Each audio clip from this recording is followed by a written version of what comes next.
네, 안녕하십니까. 나남TV의 제우스 남성 원장 이석영입니다. 반갑습니다. 자, 오늘은 조금 예민한 얘기를 한번 해볼게요. 의료 사태 이런 심각성들 많이 있잖아요. 그래서 돈을 벌려고 의사들은 왜 자꾸 미용 이런 데로 가는가, 정말 우리 사람을 살리고 이런 쪽에 의사들이 왜 사명감을 가지고 가지 않는가, 가장 두려워하는 거가 바로 의사에 대한 형사처벌입니다. 형사처벌, 민사처벌에 대해서는 다 아실 거예요. 형사처벌은 쉽게 말하면은 고의로 나쁜 짓을 했을 때 그걸 처벌하는 게 형사처벌입니다. 살인, 사기, 강간 이런 것들, 폭행 이런 것들은 의도적으로 나쁜 짓들을 한 거잖아요. 민사라는 건 뭐냐면은 실수로 잘못하거나 또는 교통사고 우리가 신호를 잘못 봤다든지 바퀴가 빠진다든지 그 바퀴가 날아가서 사람을 쳤다든지 그러니까 장난으로 이렇게 밀치기 하다가 이렇게 누가 넘어져서 다치거나 이런 것도 민사에 속하겠죠. 의료라는 거에 있어서 의사가 사람을 해하려고 의료 행위를 했다면 당연히 그거는 형사처벌이 되고 굉장히 위험한 그런 거 되겠죠. 그렇지만 우리가 상식적으로 사람을 치료하고 수술하고 배를 열고 하는 그 과정들이 사람을 해하려고 하는 과정은 적어도 없다고 저는 생각합니다.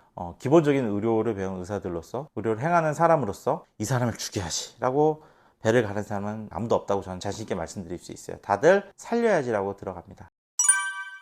모든 일은 그렇게 쉽사리 되지 않아요. 응급실에서 아르바이트 했을 때 본 적이 있는데 대동맥이라고 배에 있는 동맥이 배 바깥에서 보입니다. 퉁퉁 튀는 게. 그런 분들 배에 칼 딱 대면 이제 수지방 천장에 솟구치는 거예요.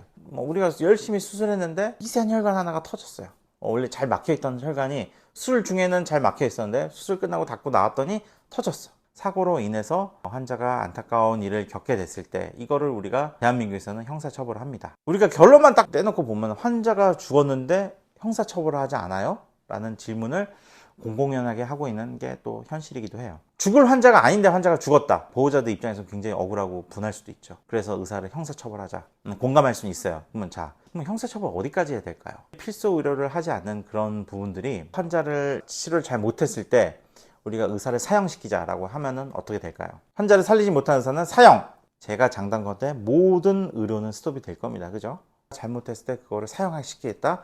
근데 지금 이 제도가 배상금이 10몇 억을 넘어가고 있는 실정이고 의사의 생명까지는 정말 사형 제도를 하는 만큼 가고 있어요.